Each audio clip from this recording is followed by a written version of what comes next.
여야의 정치 고수들과 함께 뉴스의 미래를 예측해보는 시간입니다. 뉴스 게임 오늘도 두 분과 함께합니다. 조홍천 전 의원, 김경진 전 의원 어서 오십시오. 네, 안녕하세요. 지금 오시는 길에 눈 오든가요? 네. 아 지금도 와요? 네. 좀 횡단보도 신호 불 들어와가지고 예, 예. 브레이크를 밟았는데 계속 밀려가더라고요. 여러분 오늘 조심하셔야 돼요. 거기다가 모자 쓰고 나가시는 게 좋은 게 예. 이게 바람까지 불면서 눈이 오니까 이게 눈이 머리에 쌓여 보면 그래서 감기 먼지가 아차하면 열게 돼. 그러니까 감속하셔야 됩니다. 운전 조심하시고 네. 그다음에 제 주변에도 빙판에 넘어진 분들 네, 많으시거든요. 네, 네. 눈까지 와서 진짜 조심조심해서 네, 네. 걸어 다니셔야겠습니다. 날씨 소식 전하면서 좀 무거운 얘기로 넘어가 볼게요. 어제 탄핵 심판 6차 변론길 어떻게 보셨습니까? 뭐 인상평부터 들어야겠네요. 김경진 의원님. 전체적으로 보기가 많이 안 좋았죠. 음, 대통령님께서 본인에 대한 심판이니까 네. 거기 나오실 수 있는 거는 법적인 권리인 것은 맞고 권리를 행사하는 걸 가지고 뭐라고 얘기할 수는 없겠지만 어쨌든 자신이 임명했던 부하들의 발언과 어떤 상황에 대해서 대통령님이 직접 멘트 하시는 게 과연 그게 어떤가. 그냥 이 상황 전체가 보면 네. 그냥 가슴이 아프고 좀 답답하고 이 대통령이 왜 저렇게까지 하시나 이런 생각이 좀 들었습니다. 국민의힘 정치인이 보시기에도 왜 저렇게까지 하시나라는 생각이 들었다. 조홍천 전 의원 어떠셨어요? 대통령께서 역시 그 뭐 검사로서 수십 년간 일을 하신 그 티가 이제 팍팍 나요. 티가 나요? 예. 역시 뭐 탁 짚어내는 포인트 같은 거 보면 눈 감고 있어도 다 듣고 있는구나. 옛날 거 어디 안 갔구나. 그런 생각도 들고 법정에서 승부를 보기보다는 법정 밖에서 네. 정치적으로 승부를 보시려고 하는 것 같은 그런 느낌을 많이 받았습니다. 어제 법정에서 막 적극적으로 얘기를 하던데 조홍천 의원 보시기에는 그게 법정 다툼이 아니라 여론전 하려는 거구나라는 느낌 받으셨단 말이에요? 예를 들어 홍장원의 공작과 예. 또 특전사령관이 김병주 TV 출연한 거 네. 이게 12월 6일인데 네. 그때부터 내란 프레임 또 탄핵 공작이 시작된 걸로 난 본다. 이런 메시지는 법정에서 하시기가 좀 그렇지 않습니까? 이게 뭐 무슨 증거가 있는 것도 아니고 그냥 자기의 생각인데 자기 생각이 그렇다. 그걸 어쨌든 육성으로 거의 실시간으로 내보낼 수 있는 게 법정이잖아요. 네. 거기서 그런 메시지를 던지고 그러면 유튜버나 강성 지지자들은 또 그걸 받아가지고 증폭시킬 거예요. 그러면 그게 또 국민의힘을 또 압박을 하고 그러면 또 그게 지지율에 반영이 되고 하하. 그런 걸 노리고 계시는 거 아닌가 하는 그런 생각이 들어서 좀 씁쓸했습니다. 씁쓸하셨어요. 가장 인상 깊었던 장면을 하나 꼽아보라면 김경진 전 의원은 어느 장면 꼽으시겠습니까? 어제 그 여단장 있잖아요. 김현태 장군인가? 특임단장 말씀하시는 거 특임단장. 김현태 707 특임단장. 대령. 거기 150명이 안 넘었으면 하는 얘기를 전에 들었다. 그 발언 대목이 있었잖아요, 보면. 그러니까 김현태 전 단장은 진술이 약간 바뀐 부분이 있는데 예전에 국회에 나갔을 때는 끌어내라고 했다는 얘기를 내가 들었다라고 했다가 어제는 국회의원 끌어내라는 못 들었는데 150명이 되면 안 된다고 하니 뭐 얼른 뭐라고 잠깐만 제가 정확하게 보겠습니다. 150명이 넘으면 안 된다는데 들어갈 수 없느냐라고 곽 전 사령관이 나한테 얘기하더라. 이렇게 얘기했어요. 그러니까 발언의 표면은 변한 것 같지만 150명이 넘으면 안 된다고 하더라라고 하는 그 구절 속에서 군인들이 거기 왜 갔는지 어떤 상황 이게 지키고 뭐 이걸 방어하고 어떤 외부 불순 세력으로부터 이게 국회를 지키고 뭐 이런 의도로 갔다 그러지만 사실은 150명이 넘으면 안 된다라고 하는 얘기를 들었다라고 하는 그 한 문장 속에 모든 게 다 함의가 돼 있는 거 아니겠어요? 이게 진짜 중요한 부분 짚으셨네요. 그러니까 김현태 전 단장 왜 지난번에는 막 울면서 그러더니 왜 말 바뀌었어? 왜 케이블 TV 그때는 사람 잡으려고 사람 묶으려고 한다는데 어제는 왜 국회 문 묶으려고 했다고 왜 말 바뀌었어? 하지만 150명 넘으면 안 된다는데 들어갈 수 없겠느냐라는 부분은 어제도 생생하게 증언했거든요. 150명이라는 그 단어가 엄청 중요한 거다. 그렇죠. 그게 국회의원들이 그 숫자 넘으면 이게 해제가 되니까 해제 못하게 어쨌든 이게 막아야 된다고 하는 그 상황을 다 그냥 다 문장 속에 설명하고 있는 거 아니에요, 보면. 거기에 현장에 출동한 목적, 왜 그렇게 했는지. 그래서 그 한 문장이 그냥 모든 게 지금 대통령님이나 또 변호인들이 이렇게 주장하시는 바가 이게 앞뒤가 안 맞다는 걸 다 얘기해버린 셈이죠. 뭐. 150이라는 단어를 김현태 단장이 들었다는 게 되게 중요한 거군요. 조응천 전 의원 어떤 부분이 가장 인상적이셨어요? 뭐 좀 전에 말씀드렸던 12월 6일 그 말씀. 그날 탄핵 공작이 시작됐다? 예, 내란 프레임과 탄핵 공작이 시작됐다라고 하시는 그 부분. 이분이 아까도 말씀드렸지만 법정 투쟁이 아니고 장외 투쟁을 염두에 두고 계시는구나. 그렇게 생각을 했었죠. 그 부분은 한번 직접 좀 들어볼까요? 가장 중요하다라고 말씀하셨으니까 여론전 시작했다라는 증거라고 어제 느끼셨다는 그 윤 대통령의 발언 듣고 오겠습니다.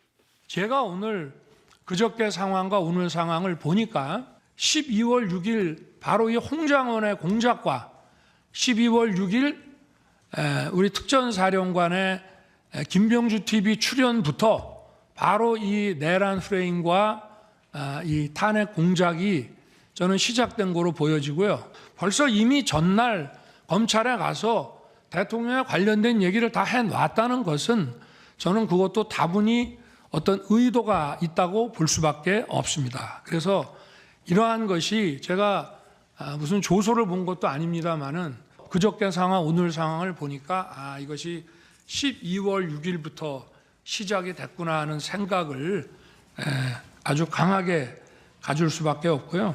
내가 뭐 조서를 본 것도 아니지만 상황을 보니 이런 말을 했네요. 네. 예. 사실 법적으로는 의미가 없는 말인데도 저 부분을 어제 그 진술 주장만 발언권 있지 얻었을 때 뭐 보강 증거가 없잖아요. 없죠. 없죠. 그 부분이 인상 깊었다.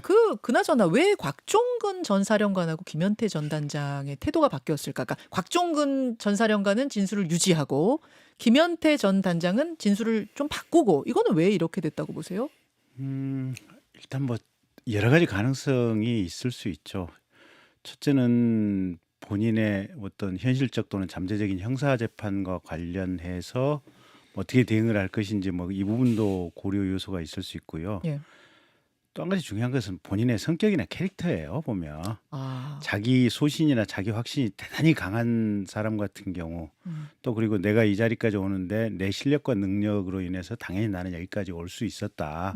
대통령님이 특별히 나를 아주 이렇게 픽업해서 발탁한 것이 아니다라는 판단을 한다면 사실 이 상황 속에서 그냥 객관적이고 담담하게 그냥 사실 그대로 얘기할 수 있는 자기 마음속에 심장의 에너지가 있는 거죠. 근데 사람이 사실 비치고는 못 살잖아요, 보면. 근데 이제 내가 이 자리에 오는데 대통령님이 특별히 나를 발탁해서 나의 어떤 사회적인 역할을 해줬다라고 한다면 그거는 아무리 대통령님이 잘못했고 그 지시에 의해서 했다고 하더라도 예. 사람인 이상은 이게 쉽지가 않거든요. 그 앞에다가 사람을 놓고 그것도 대통령이 나와 앉아 있잖아요 지금 군인 앞에.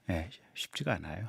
그래서 이제 그 경우에는 말이 애매하게 바뀌든지 아니면 뭐 약간의 이제 거짓말을 섞어서 그냥 한다든지 아니면 아예 답변 안 한다든지. 그래서 각각의 인물들의 어떤 증언하는 내용이 과거하고 달라졌을 때는 그런 어떤 내심의 과정이나 동기들을 거쳐가고 있는 것이 아닌가 싶어요, 보면. 그러니까 이진우 사령관도 말이 지금 좀 바뀌었고 뭐 이런 것들이 다 그런 이유가 아니겠느냐. 그렇게 보시는 거군요. 조응천 전 의원은 어떻게 보세요? 결국 뭐 왜 누구는 유지하고 누구는 바뀌고 왜 전략이 다른가?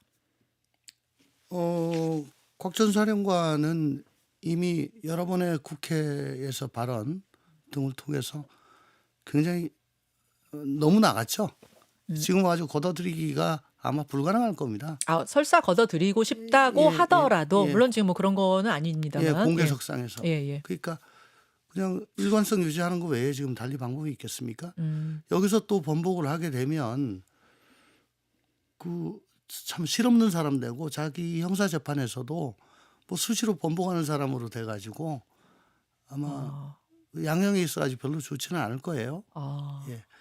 그리고 저는 뭐 그럼 이렇게 바뀌었을 때 진술이 바뀐 경우에 어디에 더 무게를 둡니까? 최초 진술, 뭐 그다음 진술, 뭐 최종 진술? 그러니까 저 곽정근 같으면은 그러니까 되게 예. 저 얘기하면 자기한테 불리한데 왜 저런 얘기를 하지? 예, 예. 라고 하면은 그 좀 더 신빙성이 있어 보이죠. 예, 예. 그리고 진술의 일관성이라든가 객관적인 정황에 얼마나 부합하느냐까지 봐서 신빙성을 따지는데 뭐 그런 의미에서는 뭐 고진다 해단됩니다. 곽 전 사령관이 이거 얘기해 가지고 처음부터 다 낱낱이 고에 맞춰서 자기 유리할 게 없는데. 유리할 게 없는데 뭐 그런 게 있잖아요. 다만 이건 좀 뭐 딴 문제인데 네. 12월 6일 날 김명주 TV에 나와 가지고 네. 그 베레모 쓰고 예.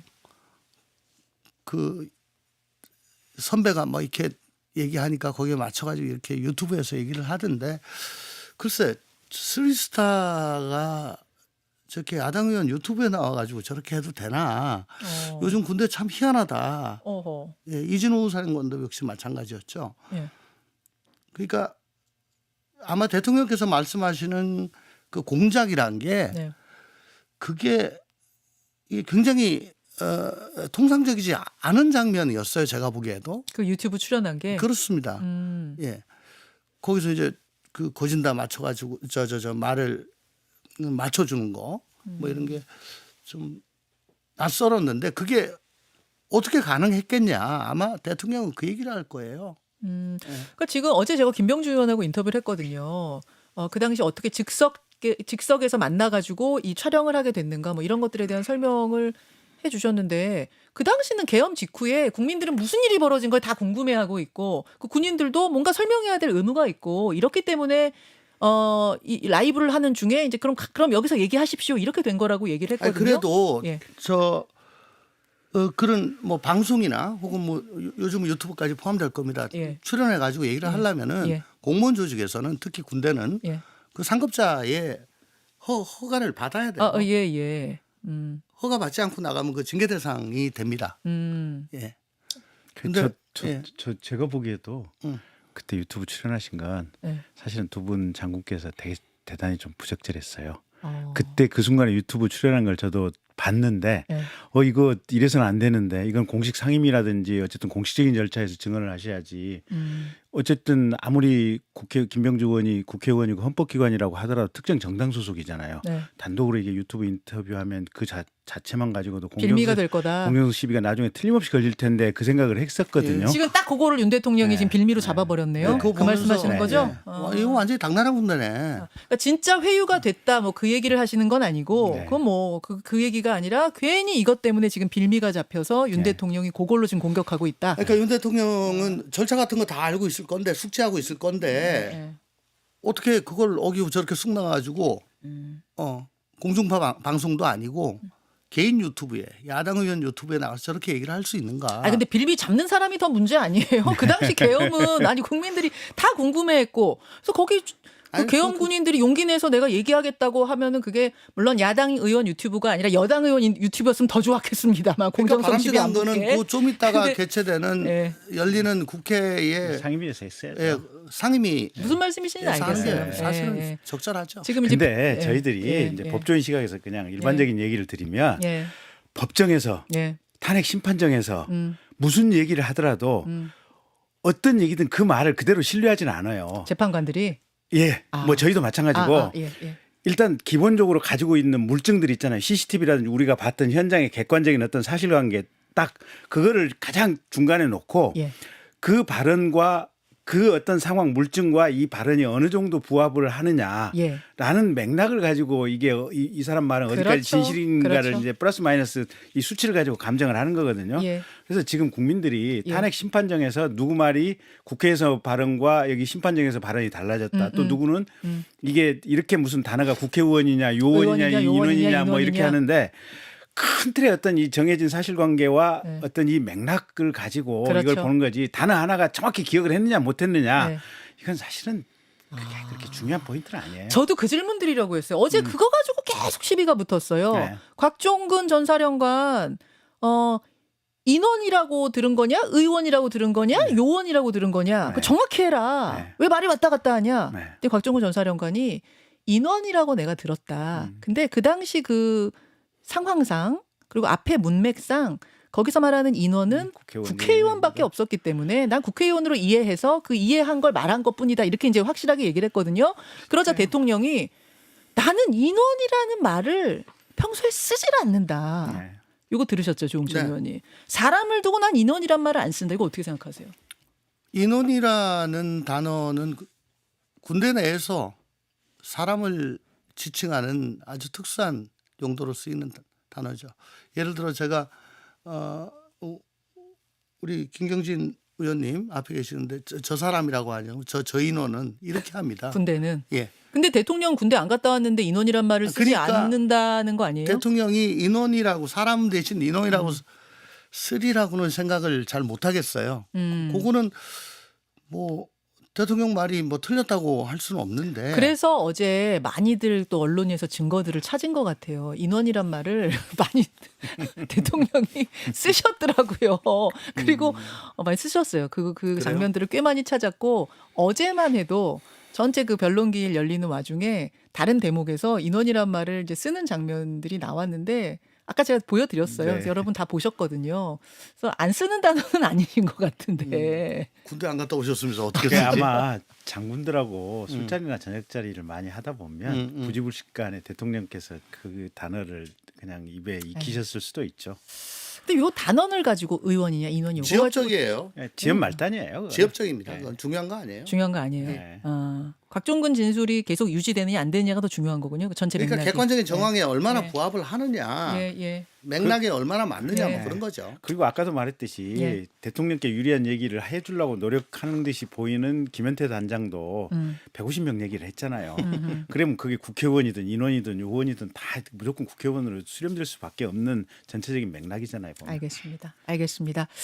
자, 시간은 많지 않지만 이 얘기는 꼭 하고 가야겠습니다. 대왕고래 프로젝트.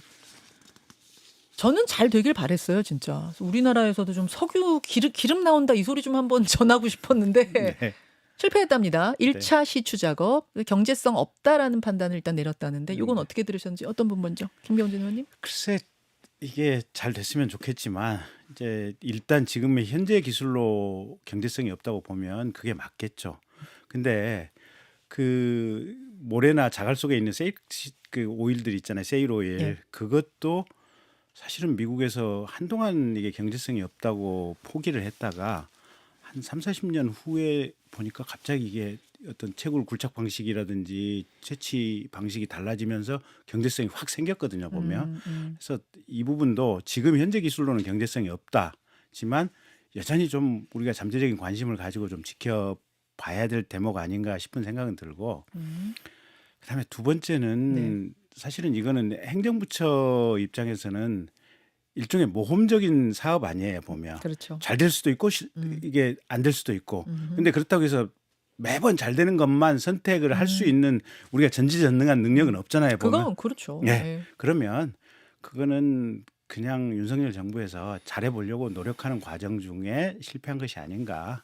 그냥 이 정도 맥락으로 이해해 주시면 어떨까 싶어요. 그런데 그 뭐 확률이 20%라고 제가 기억합니다. 근데 그 20%밖에 안 돼? 이게 그게 아니고 그 정도면 굉장히 높은 거다. 예. 또 뭐 그러면서 아마 작년 가을인가요? 대통령께서 1호 국정과제라고 뭐 이렇게 갑자기 네. 기자회견 자청하시면서 그 발표를 했잖아요. 예. 그때 당시에 객관적으로 아마 국정수행 지지율이 계속 추락하고 있던 때였던 것 같은데. 10%가 깨지느냐 안 깨지느냐 아, 그래요? 그때였어요. 예. 네. 근데 이 분위기 반전을 위해 가지고 이걸 그냥 빵 터뜨리고 그래서 마치 뭐 산유국이 다 될 뜻처럼 그렇게 붐업을 좀 시키려고 했는데 그게 며칠 안 갔어요. 그러니까 저는 두 가지를 보는데 하나는 뭐 이런 걸 가지고 그 1호 국정과제로 그렇게 저 시끌벅적하게 띄우고 홍보를 하고 할 거리였냐.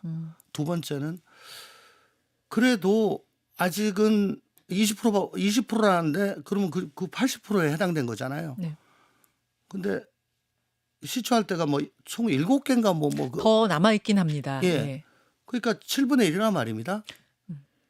그러니까 애초에 이걸 가지고 이렇게 떠들지 않았으면은 아 이번에 안 됐네. 그러면 그 옆에 가지고 해봐야지. 차분하게 할 수 있는데 예. 너무 떠들어 보니까 그거 봐 이거 아무것도 아닌데. 그렇지. 예 이렇게 된 거죠. 그러니까 자원 개발이 일종의 이제 정무적인 상황이 돼 버린 거죠. 아 그러네요. 예. 그러니까 자원 개발의 정치가 예. 정치를 개입하면- 끌어들여 버린 예, 거예요. 그렇죠. 개입하면 안 대통령이 1호로 발표하는 바람에 예, 그래서는 안 되는데 무조건 여당 쪽에서 이게 성공해야 되고 야당 쪽에서는 실패하는 게 정무적으로 좋은 상황이 돼버린 거고 그렇게 가버린 거죠. 말씀하신 대로 저희도 그때 전문가랑 인터뷰를 했는데 20% 가능성이면 상당히 높은 거래요. 그래서 해볼 만은 하되 물론 안 될 수도 있지만 이 정도면은 들어갈 볼 만한 거다 전문가가 그렇게 말씀하시던데 문제는 말씀하신 것처럼 대통령 지지율이 10%대로 떨어지냐 마냐 이 시점이었던 것. 그러니까 대통령이 이걸 가지고 그냥 발표를 대통령이 해버린 것. 뭐 이런 것들이 겹쳐지면서 그렇습니다. 이제는 1차에 실패하니까 더 가보기도 어려워진 상황이 된 게 아닌가. 그러니까 뭐 산자부 장관 정도가 그냥 해버렸으면 딱 맞을 것 같은데 판을 너무 알겠습니다. 키웠죠. 알겠습니다. 한 2분 정도 더 가볼 수 있다고 제가 밖에서 들었는데 이 변론기일 관련된 이야기도 대통령 관련된 얘기 말고 야당 얘기 잠깐 좀 해보고 가겠습니다. 네. 지금 민주당에서는 비명계 주자들이 목소리를 막 내고 있습니다. 이재명 대표는 이 지지율을 좀 더 확장시키기 위해서 뭐 외연 확장을 위해서 우클릭 행보하고 있다 이런 평가도 받고 있고요. 네. 어떻게 보세요? 일단 지금 반도체 노동자들 52시간 조금 유동적으로 하겠다 이건 잘하신 것 같아요. 예. 근데 첫째는 좀 빨리 하시지. 옛날 우리 쪽에서 안 될 것 같다는데. 그래요. 네. 일단 그게 하나가 있고 두 번째는 이분이 이 입장 포지션이 너무 이게 끝과 끝을 빠른 속도로 필요에 따라서 움직이다 보니까 어허. 그럼 이 정책의 지속성은 언제까지 갈 거냐. 지금 이 발표의 지속성은 이제 그 문제가 하나 있는 것 같고요. 어쨌든 저는 이재명 당대표는 대통령이 되는 것이 대한민국의 불행이라고 생각하는 사람이기 때문에 비명계의 민주당 주자들께서는 좀 용기를 내셔서 내가 대한민국을 구한다라는 생각으로 열심히 좀 하시는 게 좋을 것 같아요. 임종석 전 실장이 가장 센 목소리를 지금 내고 있거든요. 네. 뭐 이재명 대표 자신을 재단에 바쳐야 한다. 그러니까 희생해라. 뭐 이런 메시지들을 내고 있는데 임종석 전 실장은 왜 이렇게 갑자기 강한 목소리를 낸다고 보십니까? 일단 지금 뭐 당내의 주류는 아니고 예. 또 제가 말씀드린 대로 민주당 내에서도 제 생각과 공감하시는 분들도 꽤 있을 거예요. 그래서 이 구도 틀을 근본적으로 바꿔야겠다고 생각을 하시는 거겠죠. 임종석 전 실장은. 네. 조홍천 의원님 어떻게 보세요? 비명계 주자들의 공간이 열릴 수 있다고 보세요? 이재명 대표가 압도적으로 앞서고 있는 상황인데. 2심 선거법 2심에서 당선 무효형이 나오지 않는 한은 그 공간은 열리지 않습니다. 이미 원내 지역위원장 또 당원까지 다 거머졌거든요. 그러니까 가진 자의 여유죠. 저렇게 뭐 정책을 우클릭하고 하는 것도. 예. 과거에 박근혜 대통령이 뭐 경제 민주화를 해도 지지자들이 다 따라줬으니까 그런 믿음이 있는 건데 선거법 2심 재판이 당선 무효로 나오지 않는 한은 움직일 공간은 지금 전혀 없다. 전혀 없다. 네. 비명주자들 공간 전혀 없다고 보세요? 김부겸, 김동연, 뭐 김경수. 실제 저 현역 의원들은 예. 그 신상김 예. 쪽에서 도와주거나 하시는 분이 전혀 없는 걸로 알고 있습니다. 현역 의원 중에 지원하는 사람이 170명 중에 한 명도 한 명도 없어요. 없는 걸로 알고 있습니다. 그 정도 상황이다. 네, 네. 그런 말씀. 요거 하나만 탁 짚고 가겠습니다. 이재명 대표 측에서 2심 재판이 지금 열리고 있는 와중에 허위사실 공표에 대한 위헌 법률 심판 재청 위헌 요구 신청. 재청 요구 신청. 하여튼 그래 위헌 법률인지 아닌지 판단해달라. 네. 이거 신청했잖아요. 네. 2심 재판부가 받아들이면 헌재로 가는 거고 네. 안 받아들이면 이제 각한데 네. 어떻게 될 걸로 보세요? 당연히 안 받아들이죠. 안 받아들일 걸로 보세요? 최근에 뭐 1년 반 전인가 기존의 결정이 있잖아요, 보면. 합헌이라고. 21년에 네. 헌법소원 21년인데 벌써 한 4년 지났는데요? 그 사이에 사정 변경이 뭐가 있습니까? 19년도에도 이재명 대표가 그 형 병원 강제 입원인가요? 네. 그 허위 사실 때문에 2심에서 당선 무효형이 선고됐거든요. 네. 그 상고하면서 대법원에다가 이 재청을 했죠. 재청 신청을 했죠. 예, 예. 그건 뭐 역시 기각이 됐고 이거 안 될 거라고 난 생각을 했다. 글쎄 그 확률은 별로 없는 것 같은데 그만큼 이 대표가 이 공직선거법 사건에 정말 목매고 있다. 다급하다. 진심이다. 어떻게든 이걸 늘려야 된다. 자기 앞에 놓여진 장애물은 요거 하나다라고 생각을 하기 때문에 이런 무모한 짓을 하지 않을까. 여기까지 보겠습니다. 오늘 뉴스 게임 조홍천 전 의원, 김경진 전 의원 두 분 고맙습니다. 김현정의 뉴스쇼는 시청자 여러분의 참여를 기다립니다. 구독과 좋아요, 댓글 잊지 않으셨죠? 알림 설정을 해두시면 평일 아침 7시 10분 실시간 라이브도 참여하실 수 있습니다.